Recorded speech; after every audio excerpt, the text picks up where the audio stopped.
דרגיה דרוזיה. אמנם אני לא נולדתי ברוסיה, ואני לא נוהג לחגוג נוביגוד, אבל אני מאוד מכבד את מנהגם של מאות אלפי ישראלים. הרי מה יכול להיות יותר טוב מאשר אנשים קרובים ומשפחה מתאספים סביב השולחן ביחד לאחל אחד לשני נוביגוד שמח. אני נולדתי וגדלתי בישראל.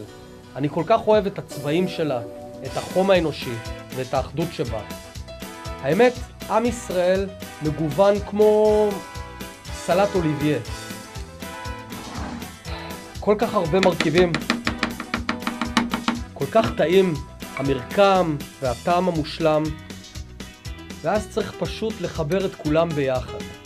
אז גם אני מאחל לכולכם נוביגוד שמח, ושתמיד נזכור כמה חשוב להישאר ביחד, מאוחדים וחזקים. כולנו משפחה אחת, כולנו ישראלים.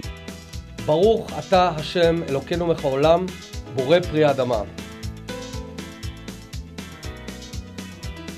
יצא מושלם. נפתלי! דה, יאידו. סנובים גודום, סנובים שסטיאם.